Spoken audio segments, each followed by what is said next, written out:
welcome into Extra Time. This is the happiest I've seen you. Honestly, I'm happy because we have a whole list of questions. yeah, we here. always have a whole list of questions. No, but today we have a lot more. I wonder what's gotten the people talking. Should we find out? First question is actually for Stevie. Stevie, if you could put 3 European teams on the other side of the Champions League bracket for Liverpool, meaning they would not have to face any of them until the final, who would they be?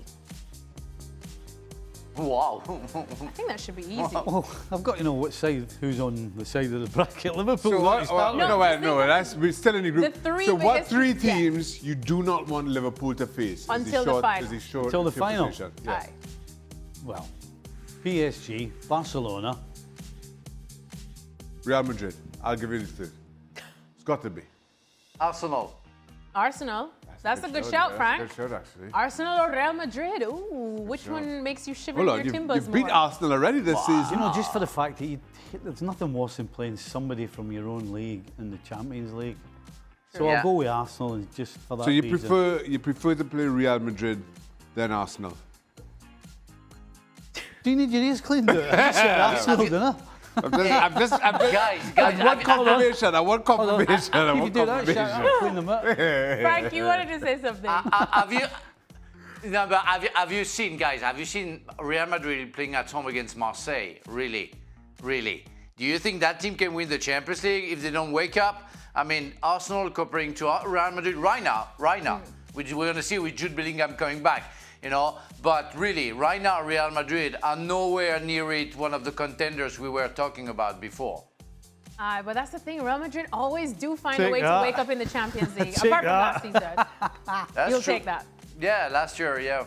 No, I said Shaka, take that. Oh, Shaka. It's just, we're just attacking all TV's goalkeepers today. picking on me and goalies all day. I know. That's why. It just seems to be rolling. He's just been towards- picking on goalies all day. Rolling downhill towards you, Shaka.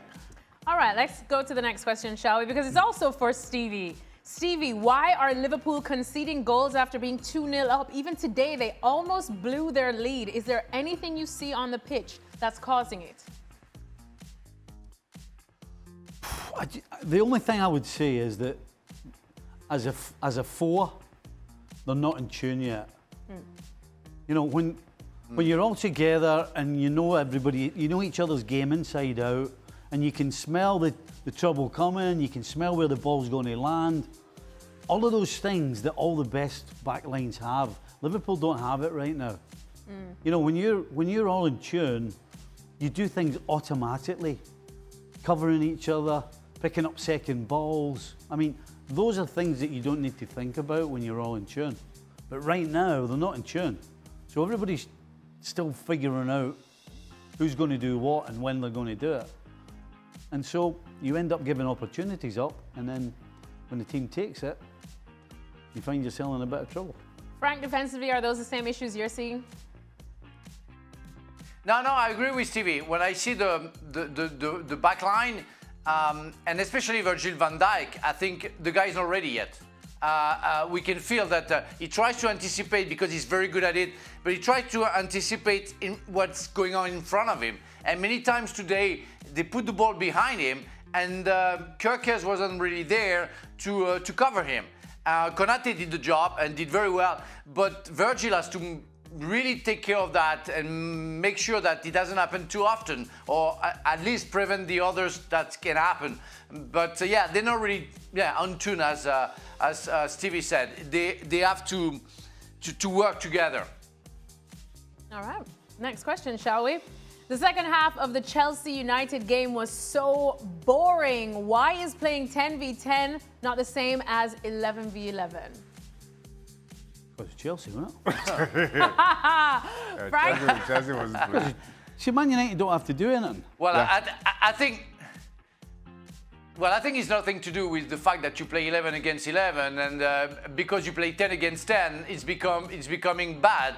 It's just because the two teams were bad today, and Chelsea didn't react, didn't urge their game, and Manchester United, again, 10 against 10, didn't show too much, I say, or much. Well, they didn't have to because they were leading 2-0, but well, I thought they would secure and be stronger than that. Yeah, that wasn't a very good second half.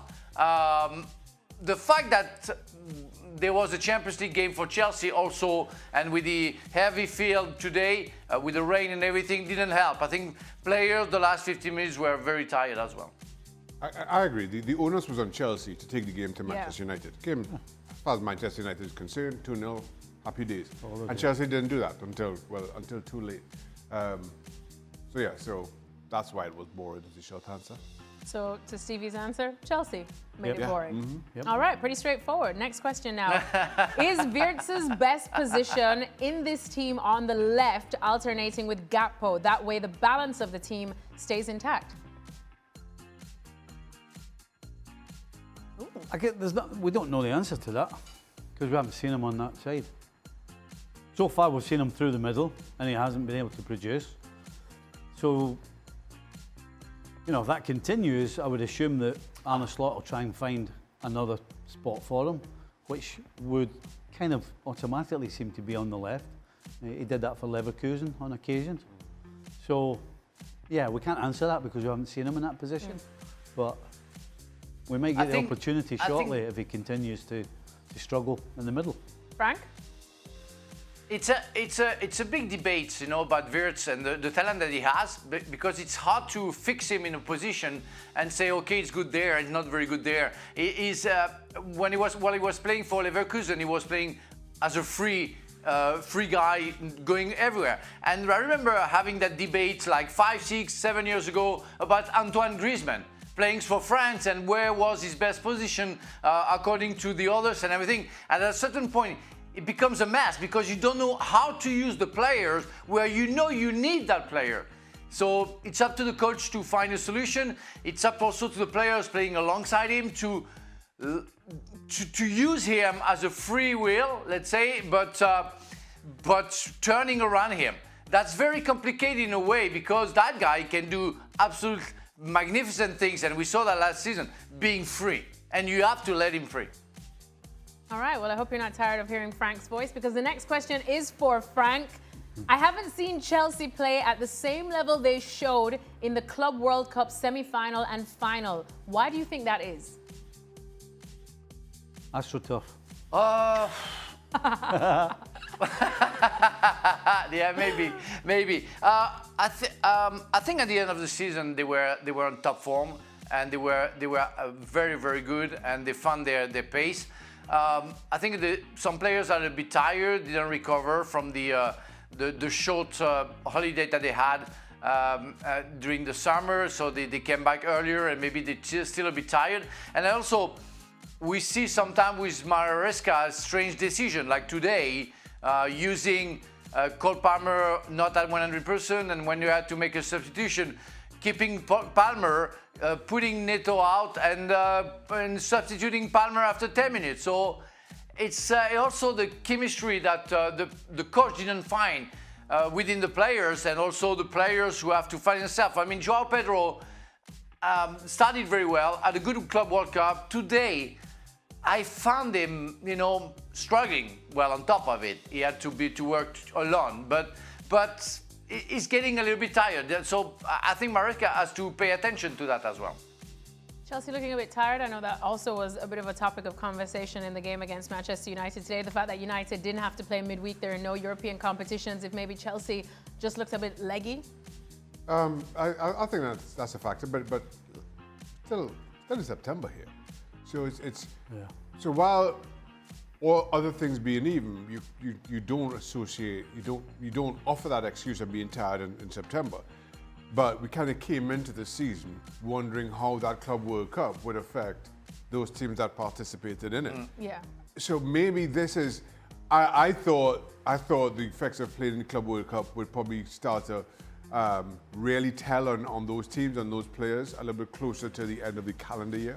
But maybe that's the thing for Chelsea. And again, you coming into this one, you played Champions League, you're on a wet and heavy pitch, you're down to 10 men. That's a tough ask. Club World Cup or not, that's a tough ask. I want to give Chelsea some excuse here. All right, next question now. Stevie, I think you would love to answer this one. Today we saw a player get yellow carded for taking a free kick too quickly in the Merseyside derby. Have you ever seen anything like crazy. that before? Yeah, I tell you, they need to. Howard Webb has to tell us what that's all about.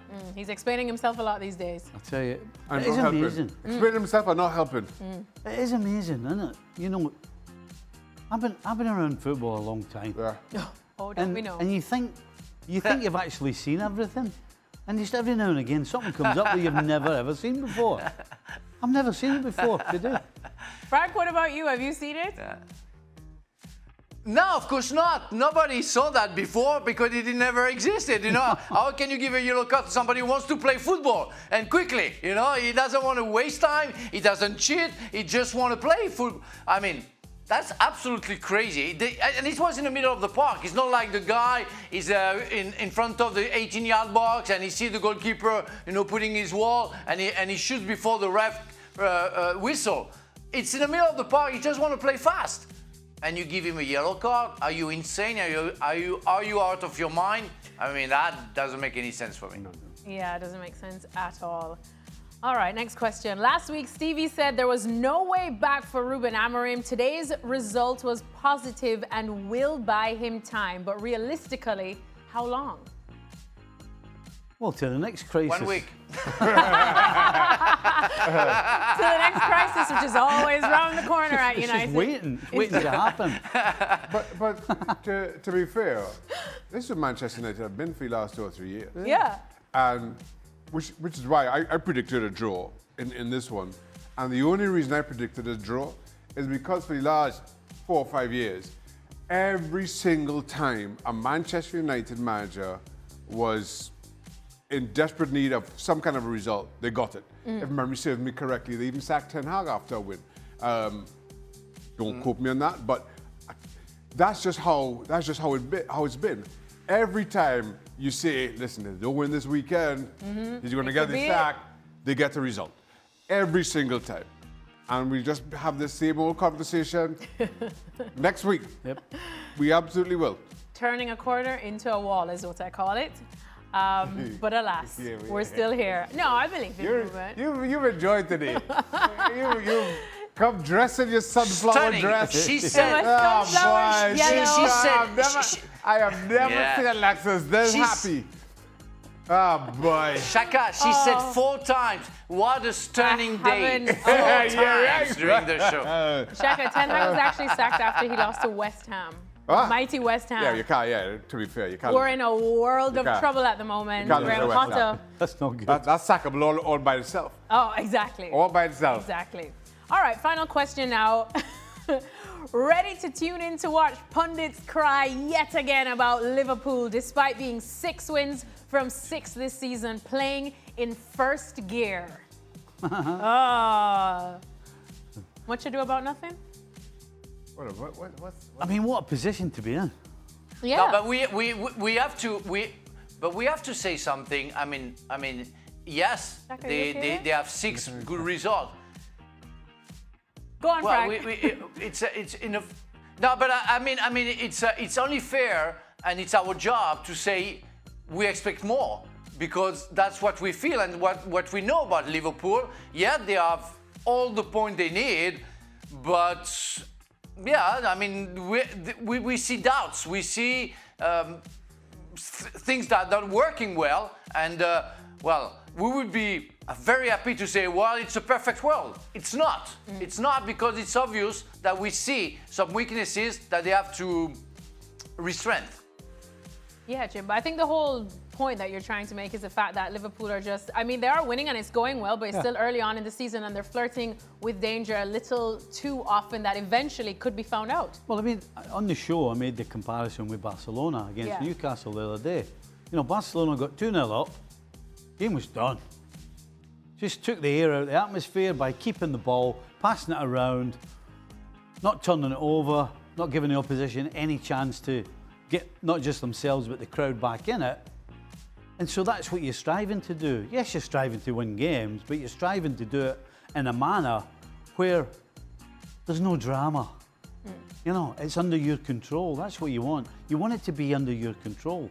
And so far, you can't really say that about Liverpool. Shaka co-signs. I don't know.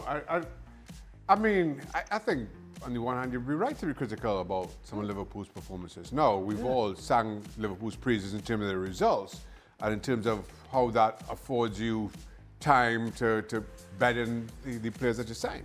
Liverpool are defending English champions and spend more money than anybody else this summer. So you would think that they would be better than they were last season. But while the results have been great, the performances haven't. And I think we're right to be critical of that. And we've always had that caveat that, yeah, they keep winning, but they could just be a little bit better. I don't think there's anything unfair or worth to cry about, Jimba's point.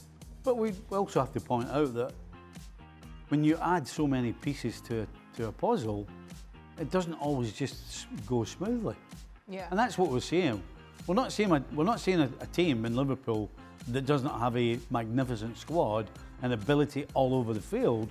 What we're seeing is, because there's a lot of changes, then it takes time to understand what the guy next to you is going to do before he even thinks about doing it.